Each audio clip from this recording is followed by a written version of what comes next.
Hablando con científicos. Un programa de cienciaes.com para divulgar los avances de la ciencia contados por sus protagonistas.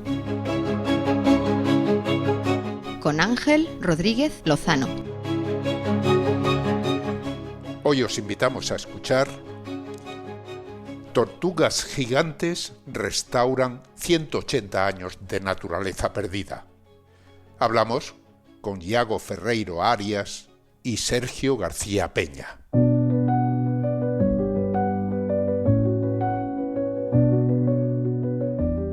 ¿Puede un puñado de tortugas cambiar un ecosistema entero?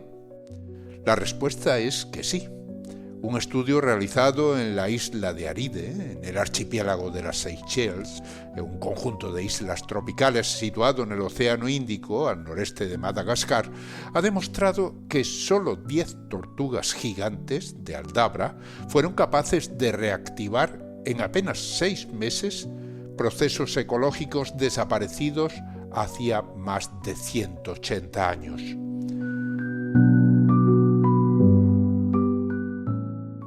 Iago Ferreiro Arias y Sergio García Peña, nuestros invitados en Hablando con Científicos, explican cómo estas enormes tortugas actúan como auténticos ingenieros del ecosistema.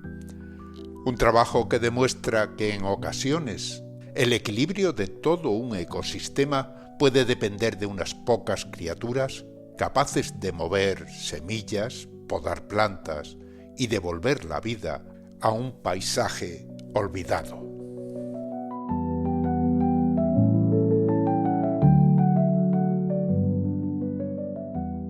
Hoy contamos con dos invitados en Hablando con Científicos. Iago Ferreiro Arias, que es estudiante de doctorado, está a punto de leer su tesis, una tesis que está dirigida desde dos lugares distintos. Una es del Departamento de Biología de la Conservación y Cambio Global de la Estación Biológica de Doñana, del Consejo Superior de Investigaciones Científicas, y otra desde el Museo Nacional de Ciencias Naturales, concretamente del Departamento de Biogeografía y Cambio Global. Iago, muchísimas gracias por participar en Hablando con Científicos. De nada, gracias a ti por invitarnos. Y Sergio García Peña, que es investigador en el Departamento de Biodiversidad y Biología Evolutiva del Museo Nacional de Ciencias Naturales. Muchísimas gracias, Sergio, por participar. Lo mismo, muchas gracias a ti por invitarnos.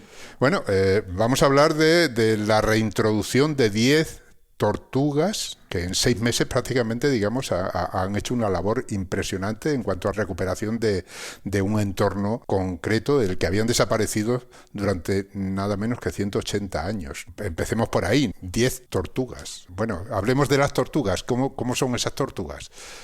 Bueno, pues esta especie es Aldabrachelis gigantea, que es una tortuga gigante. De hecho, es la segunda más grande del mundo después de las tortugas de Galápagos. Y nada, básicamente, como su nombre indica, viven en Seychelles. En concreto, la población más grande salvaje está en el atolón de Aldabra, que pertenece a las Islas Seychelles. Y antiguamente estaban distribuidas pues, por todo el oeste, digamos, del Océano Índico.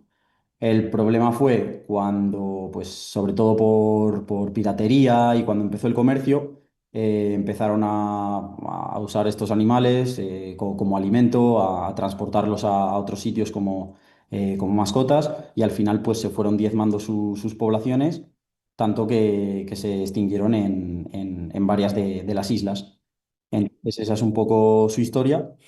Y el proyecto este, pues, como bien has indicado, era una especie de proyecto piloto para reintroducir estas tortugas en este caso en un islote, pero ya se ha hecho también en otros sitios en donde antiguamente estaban presentes.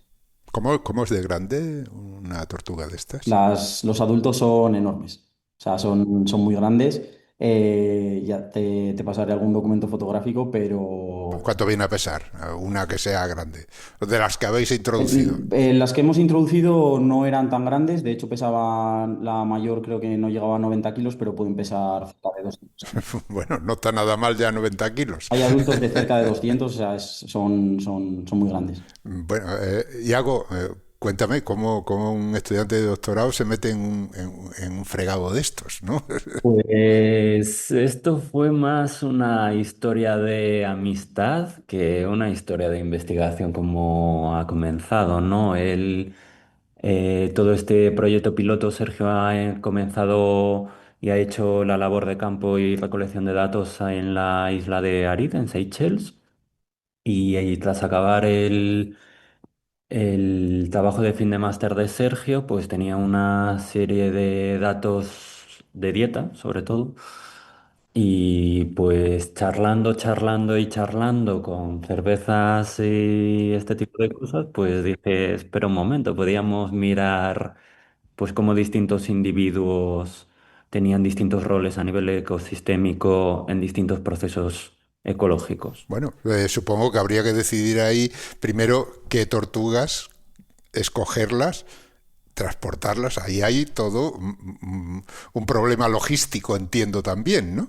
Sí, pero bueno, la isla, como bien hemos apuntado en el estudio, es una isla muy pequeña, es un islote, como ha dicho Sergio, y no dejan de ser 10 individuos. Entonces no estamos ante una población de animales que tenga un número muy elevado y que tengas que muestrear un número también muy elevado para que sea representativo. Esto es casi prácticamente un censo del papel ecológico que tiene esta especie en esa isla, porque hemos muestreado los 10 individuos, ¿no? Entonces, en este sentido, nuestro estudio pues tiene un tamaño limitado de individuos, pero a la vez recogemos y capturamos todas las interacciones ecológicas que están haciendo, ¿no? Habéis dicho que la isla es pequeña, pero ¿cómo de pequeña? Para que nos hagamos una idea. La isla, yo estuve allí haciendo el trabajo de campo, es un islote granítico, de hecho en Seychelles hay islas graníticas y luego islas coralinas, que son las planas. Esta es la isla más al norte que es granítica y es un islote que viene a medir más o menos 1,6 kilómetros de ancho por 600 metros, de largo, perdón, por 600 metros de ancho. Entonces, eso es bastante pequeño y lo que se hizo fue desde una isla relativamente cercana, que se llama Frigate, tiene una población de tortugas muy buena, con más de, no sé actualmente, pero tenía más de 3.000 individuos. Y entonces, en un proyecto piloto, se trajeron en unas barcas y después de, obviamente, una cuarentena, se soltaron ya en Arit. Y yo tuve la suerte de coincidir que justo me pilló haciendo el trabajo final de máster y a mí yo siempre estaba interesado en las zonas tropicales, en islas y entonces cuadró perfecto porque era digamos, el estudio piloto y yo pude ser pues como el primero que iba ahí a Arida a un poco estudiar lo que, como bien ha dicho Yago, lo que hacían estas tortugas, cómo de repente volvían a interaccionar en un sitio en el que llevaban sin estar tanto tiempo, ¿no? Pero entiendo que después de 180 años la isla habrá cambiado. Si no hay tortugas, no es lo mismo cuando tiene tortugas que cuando no las hay, ¿no?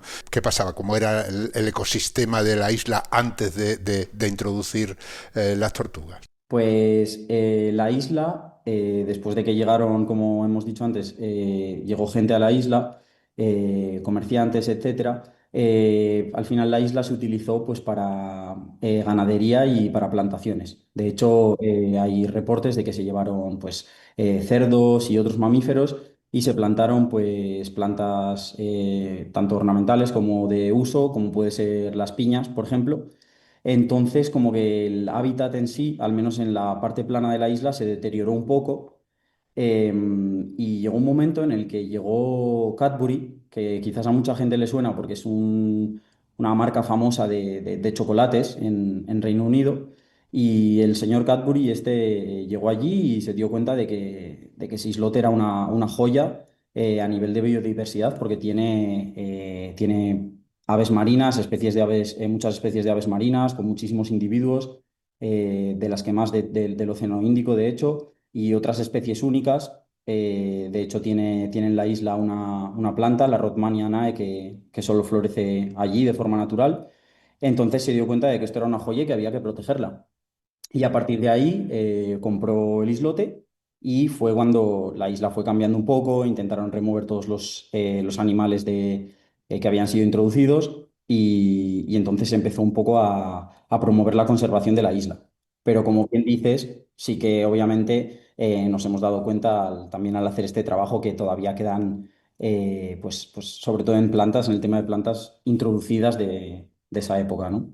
Habláis de 10 individuos e imagino que habrá ahí machos, hembras, que habéis elegido una cierta variedad, ¿no? ¿Cómo fue esa elección, Iago? Bueno, esta selección, y corrígeme si me equivoco, Sergio, no fue seleccionada por nosotros como investigadores, sino por el propio personal que ha llevado a cabo de la introducción desde Fregat, ¿no? Ujú. Entonces, pues bueno, como ha dicho Sergio antes, ya había una variedad de individuos que, si no recuerdo mal, no teníamos sexado todos ellos, pero había tanto machos como hembras y con distintas categorías de edad y de tamaño corporal. Sobre todo en este tipo de procesos ecológicos, más que a veces el sexo, que puede haber efectivamente diferencias, pero no tan grandes, un mejor indicador puede ser el tamaño corporal de los individuos por distintas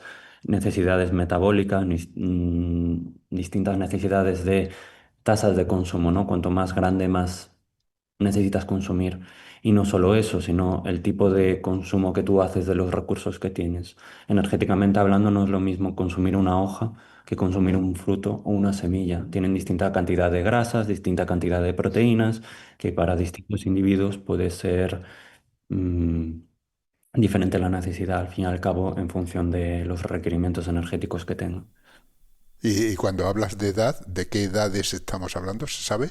Porque la idea que tenemos en general es que una tortuga es muy longeva, ¿no? Sí, sí. Estas tortugas, sobre todo las tortugas gigantes en general, son, como bien dices, muy longevas.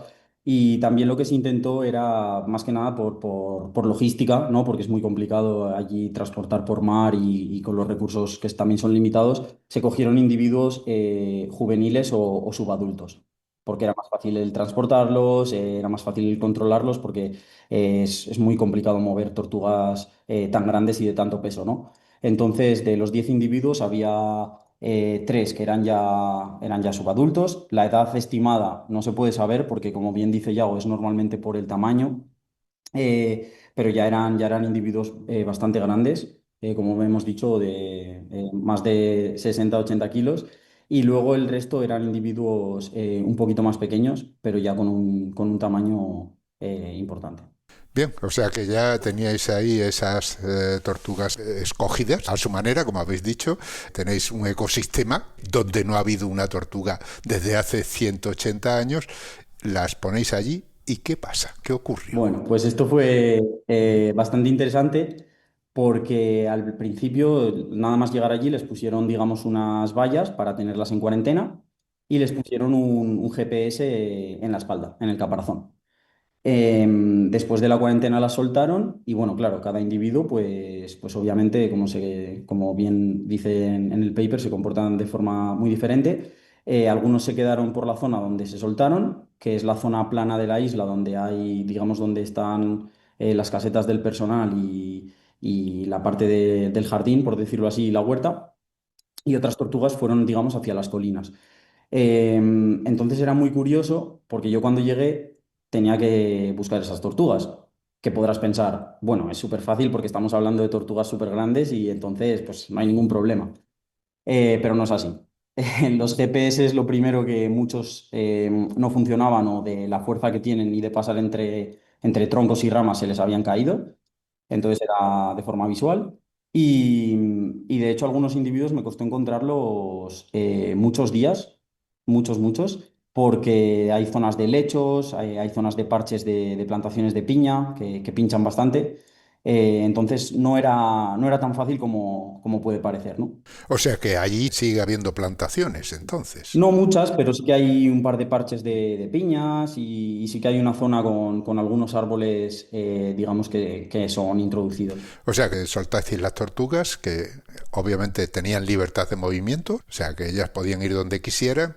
¿Y vosotros qué hacíais? ¿Ibais tomando nota de dónde estaban, qué comían, cómo hacíais ese trabajo? ¿Qué ¿Qué datos vais tomando? Sí, teníamos preparado un programa de monitoreo, digamos, para coger todos los datos posibles. Entonces, yo cuando estaba en la isla lo que hacía era por las mañanas y por las tardes para ver el movimiento de actividad de las tortugas, con un planning que yo tenía, era seguir a las tortugas, observarlas en principio durante media hora cada una, para ir viendo la tortuga, dónde se movía, puntos GPS, la alimentación normalmente en esa media hora, si la tortuga estaba activa o no, y en el caso de que estuviese activa, qué estaba haciendo, si estaba simplemente caminando, si estaba haciendo browsing, grazing o comiendo algún tipo de fruto o hoja, apuntábamos todo eso. Y luego, aparte de eso, también cogíamos para hacer datos, para hacer análisis genéticos. En este caso, muestras de plantas de las que se alimentaban para confirmar en el laboratorio que eran esas especies, y también muestras fecales, heces de cada tortuga. En este caso fueron 3 muestras de cada tortuga para hacer un estudio de metabarcoding, que es una técnica que básicamente lo que hace es te permite ver todas las especies que están presentes en este caso en las heces. Entonces es mucho más fácil porque podías ver todas las plantas que habían comido las tortugas.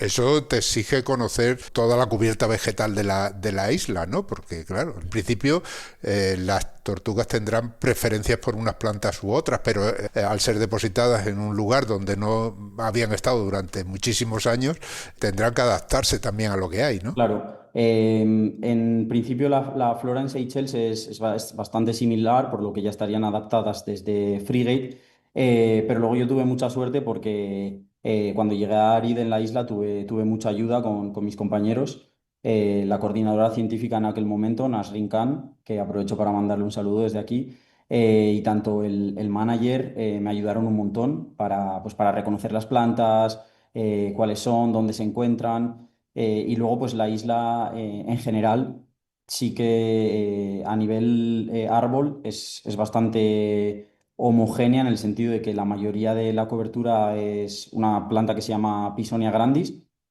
que tiene unas semillas que se pegan a los pájaros, a las aves marinas y les puede causar problemas. Y luego ficus, que es una especie de higuera, digamos. Ajá. Es parecido a los ficus estos que tenemos por aquí en los jardines. Exacto, lo que pasa que diferentes especies y luego también pues plantas ornamentales que habían plantado, que tenían sus frutos y luego muchas hierbas. Eso para mí fue lo más complejo porque en árboles es más fácil, pero yo que no soy botánico, las herbáceas era bastante complicado. Y Yago, ¿tu trabajo en qué consistía? Pues bueno, a partir de los datos de Sergio, yo fui un poco quien ha conceptualizado toda la idea de las redes de interacciones a nivel de individuo de las tortugas en los distintos procesos. Pensaba más bien, sobre todo de cara a los oyentes, como en una clase, ¿no? Imaginémonos por un segundo una clase de estudiantes, unos pueden ser muy buenos en matemáticas, unos muy buenos en historia y otros muy buenos en todas las asignaturas.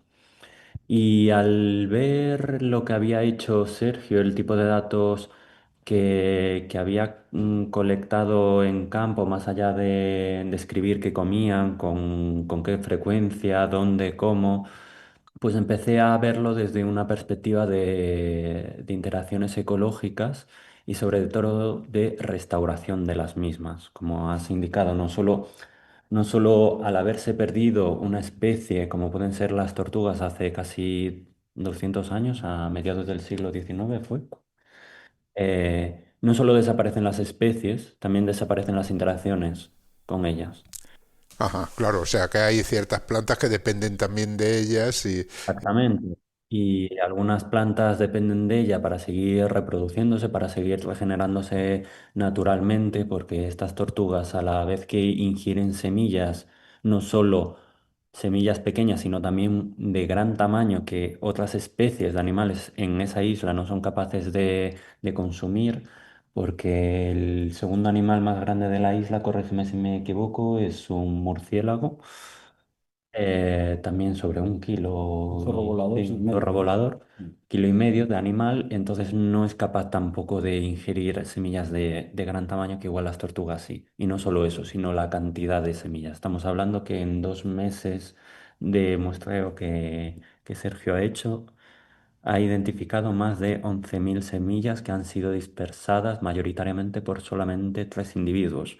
O sea que no todos los individuos de una población están contribuyendo a que las plantas estén regenerando naturalmente. Solo 1/3 de la población que hemos muestreado hace ese rol de una manera significativa. Y no solo eso, está dispersando las semillas de plantas nativas, no exóticas. Ah, solo las nativas. Prioritariamente las nativas. Muy menor Ajá. proporción han dispersado semillas de plantas O sea que exóticas. hay un comportamiento entre individuos diferenciado, claramente diferenciado de unos a otros, ¿no?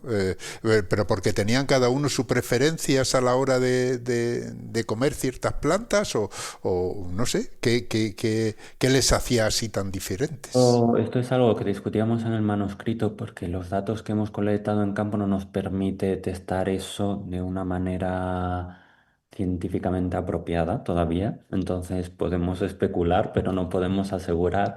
Pero podría haber distintos drivers que llamamos, ¿no? Distintos mecanismos de acción que hagan que un individuo eh, coma más de una cosa, menos de otra, que tengan diferencias comportamentales. Pues, por ejemplo, sin ir más lejos, como he comentado antes, el tamaño individual, los requerimientos energéticos, también la disponibilidad, porque hay individuos que caminaban más por toda la isla y se movían más, otros menos, y entonces comerían lo que tendrían más disponible. Y una serie de cuestiones que todavía a día de hoy queda la pregunta abierta y esperemos que podamos contestar en los próximos años, si Dios quiere. El estudio, tengo entendido, que según decís, que en 6 meses se han visto ya resultados del hecho de que estén esas tortugas allí, ¿no? Ha habido cambios. ¿Qué cambios ha habido? Pues sin ir más lejos, yo hablaría, al igual que hemos hablado hasta ahora de la dispersión de semillas, también hay otros procesos de los que estamos hablando. Uno de ellos, pues por ejemplo, es la detritivoría, que es el consumo de hojarasca, de hoja que queda en el suelo. Y estamos hablando de que hay plantas que caen en el suelo y a través de las hojas son capaces de cambiarle los componentes químicos. ¿Qué pasa? Los animales, a través del forrajeo de estas hojas que caen en el suelo, por ejemplo, favorecen mucho el reciclaje de los nutrientes que hay dentro de las plantas. De hecho, en términos de reciclaje de nutrientes, estas tortugas se comparan muchas veces con otros mamíferos continentales en términos de deposición de heces, etcétera. Y otro de los procesos ecológicos a mayores de los que hemos estudiado, no solo la dispersión de semillas, sino la detritivoría, es el forrajeo de mayoritariamente de hierbas. Pero ¿qué pasa? Que este tipo de forrajeo, igual que la dispersión de semillas, es beneficioso para plantas. Las tortugas también pueden actuar de antagonistas de la historia, en sentido de enemigos de las plantas. Pasa. Para algunas especies de plantas es positivo, para algunas negativas. En este caso, estaban actuando más y mayoritariamente y de una forma totalmente predominante, sobre todo dos individuos de tortugas, de manera antagonista con plantas exóticas, lo que significa que también tienen un rol de control de este tipo de vegetación. Entonces, el control de vegetación exótica en muchos países, sin ir más lejos, España como aquí, el retiro manual de muchas especies vegetales es una ardua labor que además es muy costosa en términos económicos. Entonces nosotros nos planteamos también en estudio si simplemente al introducir una serie de individuos de tortugas es un mecanismo más eficiente económicamente para restaurar el ecosistema que tener una intervención manual por parte de nosotros como humanos, ¿no? Entonces, pues estamos viendo un triple rol de estas tortugas. Estaban dispersando las especies nativas, controlando las exóticas y favoreciendo el reciclaje de nutrientes de toda la isla. Muy bien, Iago, Sergio, vamos a tomarnos un pequeño descanso y volvemos enseguida.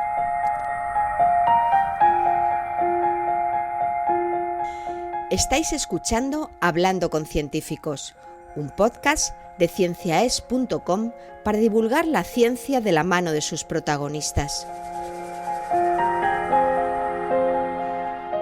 En nuestra página web, cienciaes.com, podéis encontrar más de 500 entrevistas con científicos de todas las disciplinas. Os invitamos a escucharlas y compartirlas en redes sociales con vuestros amigos y conocidos. Cienciaes.com ofrece un conjunto de podcasts de acceso libre y gratuito a través de iTunes, Spotify, Google Podcasts, iVoox, TuneIn y muchas más plataformas. Todo en cienciaes.com.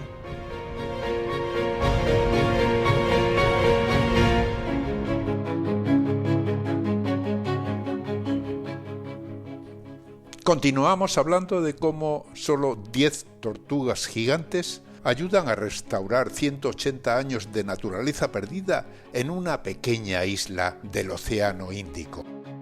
Este estudio ha sido publicado en la revista Restoration Ecology por nuestros dos invitados. Iago Ferreiro Arias, que es estudiante de doctorado en el Museo Nacional de Ciencias Naturales, en el Departamento de Biogeografía y Cambio Global, y en el Departamento de Biología de la Conservación y Cambio Global de la Estación Biológica de Doñana, que pertenece al CSIC, y Sergio García Peña, que es investigador en el Departamento de Biodiversidad y Biología Evolutiva del Museo Nacional de Ciencias Naturales.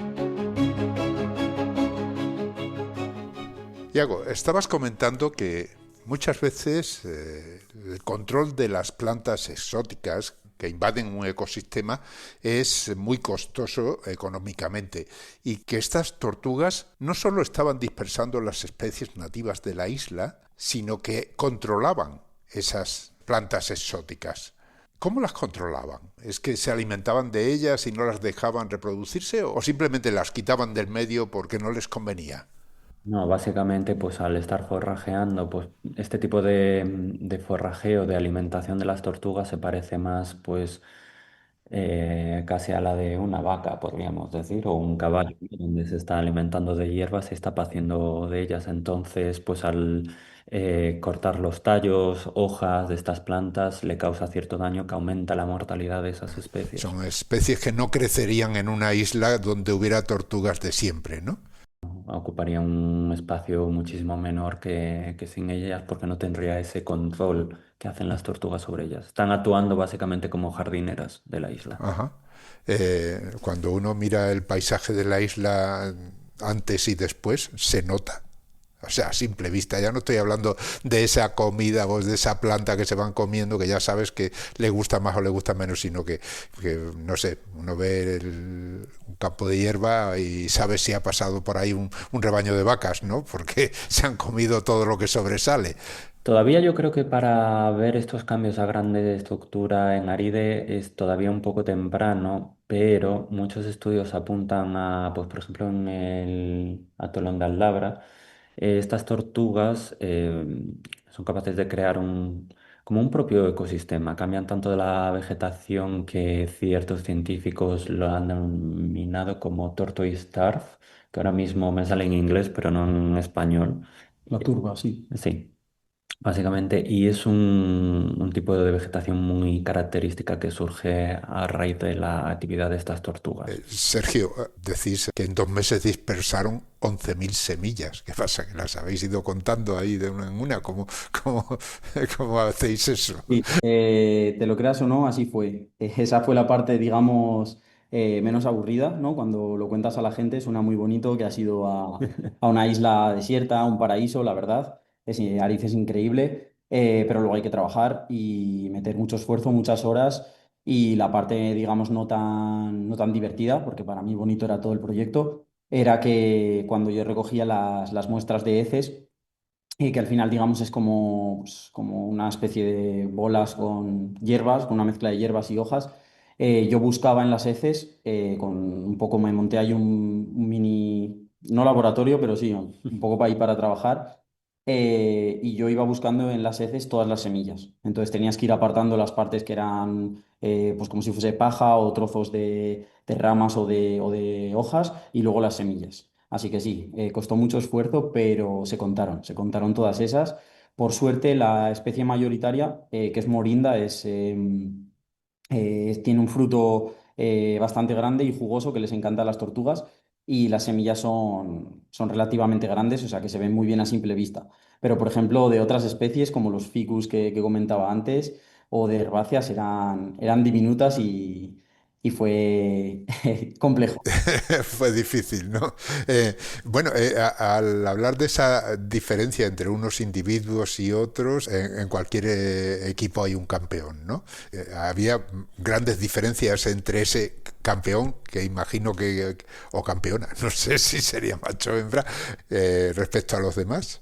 Pues sí, a nivel de tortugas, al menos ahora os cuento y hago más con datos, pero a nivel de las tortugas en el campo, había dos tortugas, que es la tortuga 8 y la 6. La 8 es un macho, el más grande, y la 6 también es una hembra, la más grande.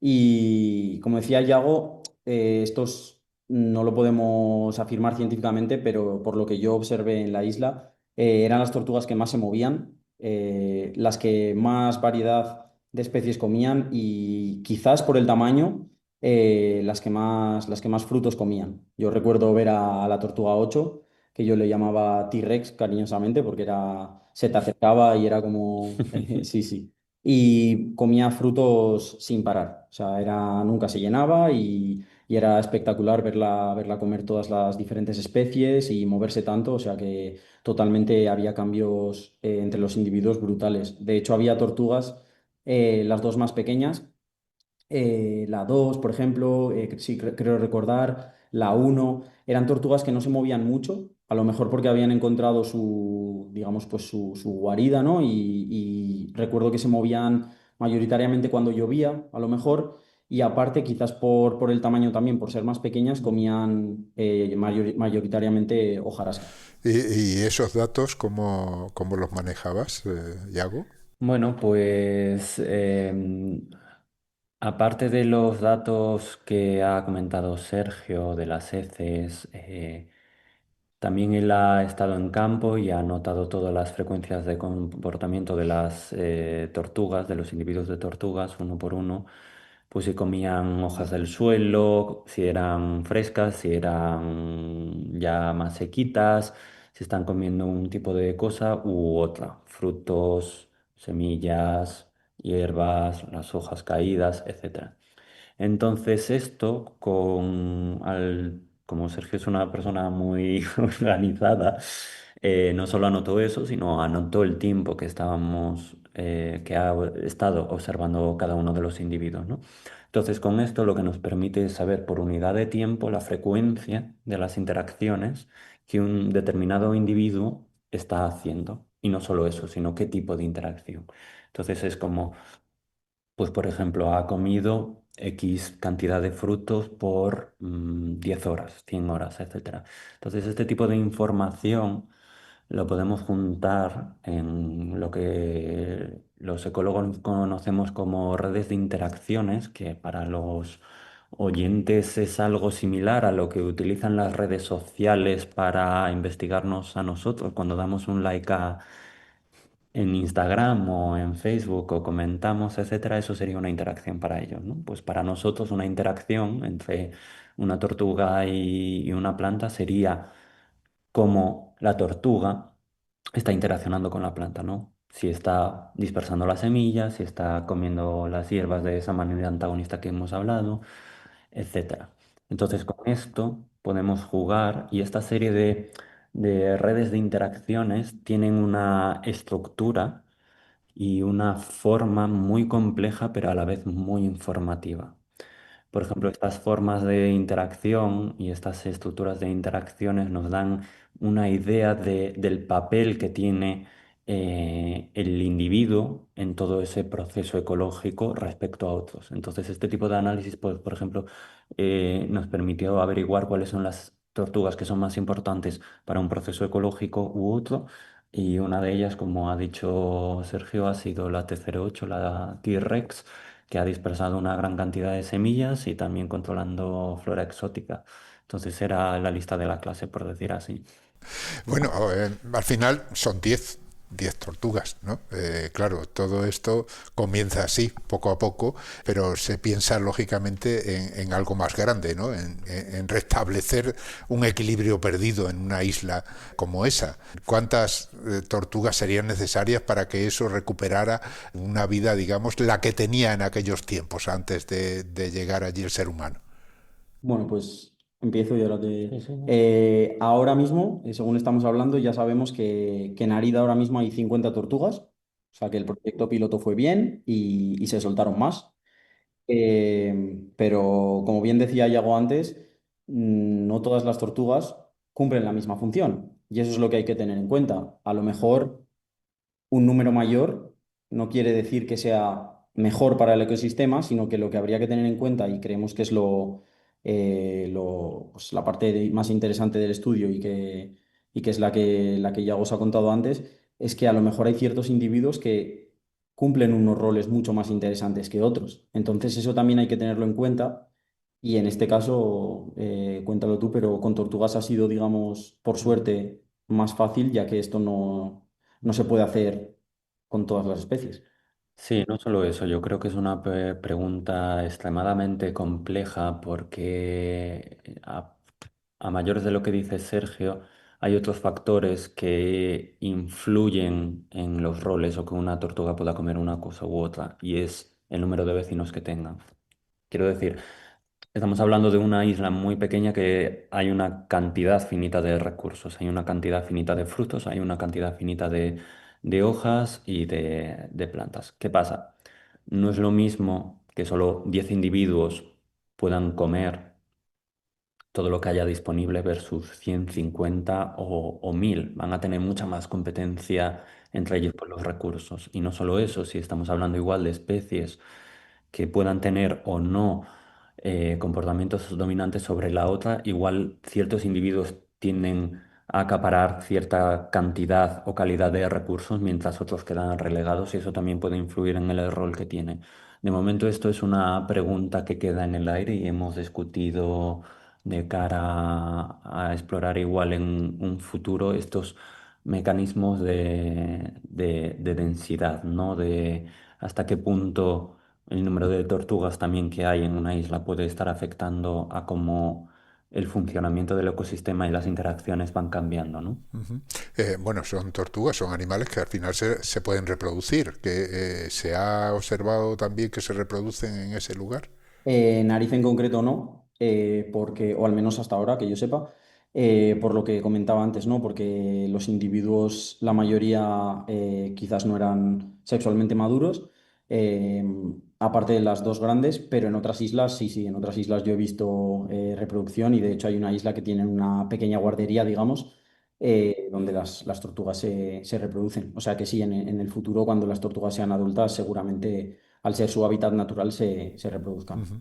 El estudio, si dices que el estudio piloto eran 10 tortugas y ahora hay 50, ¿qué ocurre? ¿El estudio continúa? Estamos, de hecho, cuando publicamos el artículo, obviamente nosotros contactamos con nuestros compañeros en Seychelles, la gente de ICS, que es la Island Conservation Society, la organización que lleva la isla de Arid y más islas en Seychelles, y el coordinador científico, súper interesado, nos preguntó que, pues eso, que cómo seguir esto en el futuro para poder seguir tomando datos. Las implicaciones. Exacto. Y cuáles son las acciones prioritarias. Entonces estamos ahora un poco trabajando en ello, ¿no? ¿Hay alguna otra isla allí que esté en el punto de mira para hacer una prueba parecida? Pues mira, así como anécdota, que esto no lo hemos contado aún, estas tortugas, las tortugas de Seychelles, ya se introdujeron en Mauricio, en las Islas Mauricio, donde no eran nativas. Antes había otro género de tortugas gigantes en Mauricio que cumplían también sus funciones de dispersión de semillas, etcétera. Y como se dieron cuenta de que esto afectaba negativamente el ecosistema, de que no estaban presentes, se soltaron también tortugas de Aldabra en Mauricio. En Seychelles se ha hecho en otras islas y en concreto en Arid se ha hecho, pero también hay que tener en cuenta diferentes factores. Las tortugas, como hemos dicho, son grandes y les llaman ingenieros del ecosistema por una razón, y es que también lo modifican.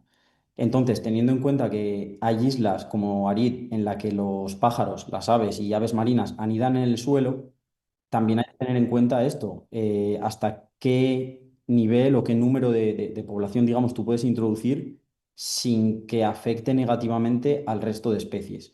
Entonces, no sé si en islas también pequeñas, del tamaño de Arid o islas privadas, se está haciendo algún otro proyecto de reintroducción. La verdad que es que lo desconozco. Bueno, pues la verdad es que es muy interesante. No sé, ¿queréis añadir algún dato más antes de pasar a preguntaros ya por el equipo y demás?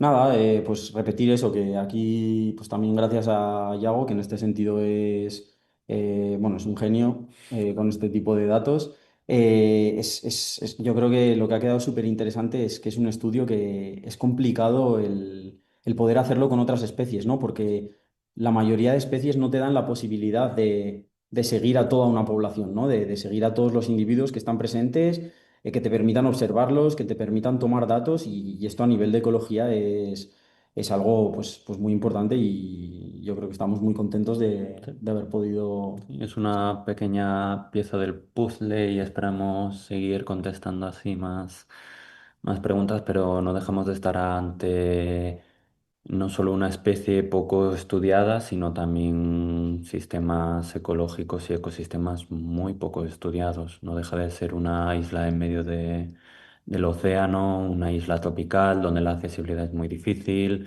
y bueno, pues hay una serie de sesgos a la hora de conocer cómo funcionan todas estas cosas. Sabemos muchas cosas de ecosistemas templados como los de España, pero muy poco sobre ecosistemas tropicales como este. Porque allí animales de este tipo no hay ninguno. O sea, no hay otra especie de galápago pequeño, tortuga de este tipo, no hay ninguno. Eso es, como bien decía Yago, hay pues obviamente aves marinas, hay especies de eslizones, unos pequeños reptiles, gecos, etcétera, pero a nivel de este tamaño no hay. Mm. Y también considerar que para nosotros nos encanta porque no solo estás ayudando, digamos, a proteger una especie y a devolverla a su hábitat natural donde estaba presente, sino que aparte de eso, también restauras el ecosistema, ¿no? Que esa es la idea, el hecho de que estas tortugas cumplan sus funciones y en el futuro, no ahora, como bien decía Yago, se pueda ver que, oye, que están dispersando semillas de árboles nativos, que se está recuperando la cobertura vegetal, o sea, que esa es la idea a gran escala, ¿no? Muy bien, pues ya para terminar, siempre me gusta que habléis del equipo. Claro, estáis aquí vosotros dos, entiendo que formáis un equipo, pero el equipo siempre es más amplio.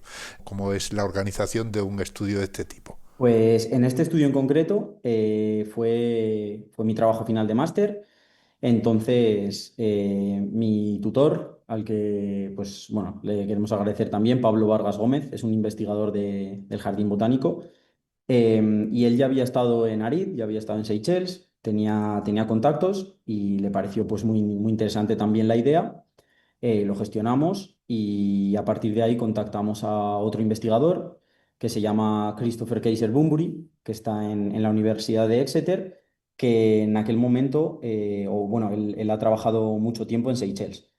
Entonces, él también nos ayudó, digamos, con toda la idea, con toda la logística, los permisos, y nos puso en contacto con ICS, la Island Conservation Society, como os digo, y a partir de ahí, pues todo este equipo, ¿no? Conseguimos un poco llevar a cabo esta idea un poco loca, ¿no? Este proyecto.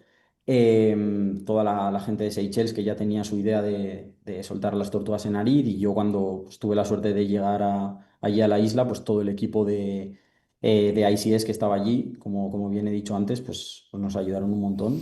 ¿Y tú, Iago? ¿Qué seguías el experimento desde aquí, tomando esos datos? Y básicamente ese fue mi labor, sentarme aquí, pues como algo, lo que ha dicho Sergio, ¿no? Hay cosas más bonitas y algunas menos. A él le tocó examinar heces y a mí me ha tocado ordenador y análisis de datos. Yo, pues bueno, me gustaría también agradecer también por mi parte, básicamente, pues por todo el aprendizaje que he tenido con investigadores de muy alto calibre en la Estación Biológica de Doñana, a Pedro Jordano y a todo su grupo, que son expertos en el análisis de redes de interacciones ecológicas que he aplicado aquí. Toco en paralelo en mi tesis, pero bueno, he aprendido a coger todo ese conocimiento y aplicarlo a los datos de Sergio y a este sistema, así como a investigadores del Real Jardín Botánico también de Brasil, donde también he aprendido a analizar este tipo de interacciones y buscarle el sentido ecológico a toda esta historia, ¿no? Bueno, y ya para terminar, y siempre lo digo, nos escuchan estudiantes, estudiantes a lo mejor de bachillerato o alguno que está ahora mismo empezando su carrera y que a raíz de escucharos, pues le abre ahí un mundo o una posibilidad de futuro y tal vez quieran convertirse en investigadores de un tipo o del otro, ya sea de análisis de datos o de estar a pie del cañón analizando, aunque sean heces, como tú dices, ¿no? Todo tiene su punto positivo y su punto, digamos, menos agradable a lo mejor. Hablarme un poco, ¿cómo habéis llegado ahí? ¿Os viene esta afición, digamos, por la ecología o por los sistemas ecológicos desde pequeño o ha venido esto después? Sergio. Vale, pues empiezo yo. Bueno, yo desde pequeño me han encantado los animales y la naturaleza y yo sabía que quería ser biólogo y bueno, fue un poco, supongo que como les pasará quizás a los oyentes, ¿no? O a muchos que ya lo habrán sufrido, es un poco ir cogiendo las oportunidades que te surgen por el camino y no parar y echarle ganas. Y al final, pues vas aprendiendo, a mí me gusta decir que vas aprendiendo lo que no quieres o lo que no te gusta y vas cogiendo pues un camino que a veces puede ser complicado, pero para mí es súper interesante te permite hacer cosas que la mayoría de la gente pues no puede, ¿no? Entonces yo pues he tocado ramas muy diferentes, me ha tocado trabajar en sitios muy diferentes, fuera de España también, también de profesor y a mis alumnos les decía lo mismo, que aprovechen, que cojan todas las oportunidades, que conozcan gente y que no se preocupen que si algo no les gusta, vendrá otra cosa diferente y el caso es seguir aprendiendo, ¿no? Y echarle ganas. Muy interesante. Yago. Pues mi caso, la verdad, yo también tuve esa idea, no tal como estudiar biología o no, porque obviamente con pocos años no sabes ni lo que es una carrera universitaria, ¿no? Pero sí que para mí todo esto empezó viendo con mi padre, por ejemplo, documentales de la 2 de animales y todo esto, entonces siempre fue una pasión para mí. Además, yo me crié en una granja muy pequeñita y siempre tuve mucho contacto con todo tipo de fauna y flora, tanto doméstica como no tan doméstica. Y bueno, a lo largo de mi desarrollo yo nunca he sido tampoco el mejor de los estudiantes y yo creo que esto es lo que me gustaría transmitir, ¿no? Que y sí que es verdad que en biología y en todo este tipo de asignaturas sí que es verdad que sacaba muy buenas notas porque me interesaba y me llamaba mucho, en otras, bueno, iba tirando. Y ahora que me veo la tesis y que me estoy formando como científico y me gustaría ser y espero poder acabar siendo un científico bastante bueno en un futuro, sí que me gustaría animar a todos que persigan un poco sus intereses, sus motivaciones intelectuales, sobre todo que desarrollen pensamiento crítico a la hora de saber, de cuestionar lo que tienen delante, ¿no? Y yo como estudiante de biología sí que he recibido muchos comentarios a veces un poco desafortunados respecto, bueno, pues es una carrera que no tiene salida, que no te va a dar de comer, que, bueno, pues vas a escuchar muchas cosas, ¿no? Y sin embargo, pues he seguido mi instinto, lo que me decía un poquito el corazón, lo que me gustaba. Y aquí estoy, no me he muerto de hambre, sigo trabajando todos los días y sigo trabajando todos los días en una cosa que me gusta mucho. Y cuando sean mayor, yo creo que se darán cuenta de la importancia que eso tiene, que se te pasan las horas en el trabajo rápido y creo que es un muy buen síntoma. Además que para mí hacer este tipo de cosas y la motivación intelectual de cada vez enfrentarte a cosas distintas, cada vez aprender más, no es un trabajo para nada monótono.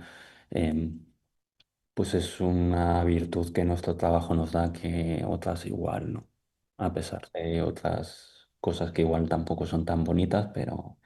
Y aportar nuestro granito de arena a mejorar, ¿no? Un poco el mundo, la naturaleza, Mm, lo que podemos. Muy bien, muy interesante.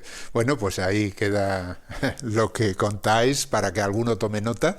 Evidentemente, si a uno no le entusiasma eso que hace, no hay forma de llegar muy lejos. O sea que lo importante es mantener el entusiasmo y luego echarle ganas, por supuesto. Las dificultades las tienen todos los trabajos, que muchas veces dicen no vayas por ahí porque por ahí no hay salida. Pero, pues, señor, dígame usted dónde está la salida. Sí, sí, sí, sí. Porque salida correcta. sobre todo la correcta, ¿no? Que además, que la salida y que además me guste lo que hago, ¿no? Pero bueno, ahí queda y supongo yo que alguno, igual, con el tiempo, se acerca a vosotros y dices, ayudadme un poquito más, que aquella conversación ya me ayudó mucho. Así Estaremos que, encantados. Encantados de recibir cualquier mensaje. muy bien, pues por mi parte, muchísimas gracias. Gracias por estar aquí, gracias por vuestras explicaciones, por abrirnos ese mundo que desconocíamos. Y adelante, cuando tengáis otra investigación por delante, yo estaré encantado de volver a charlar y que me contéis todos los detalles. Así que, lo dicho, gracias y hasta pronto. Gracias a Un ti. abrazo.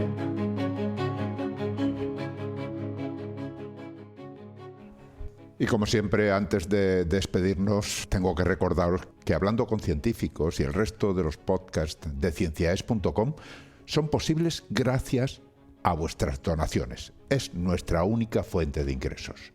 Así que, si escuchas nuestros programas, si te gustan y todavía no te has unido al grupo de mecenas, ánimo, únete. Visita cienciaes.com, pulsa el botón de donar y elige cualquiera de las opciones que ahí se ofrecen. Han escuchado ustedes Hablando con Científicos, con Ángel Rodríguez Lozano. Cienciaes.com. Ciencia para escuchar.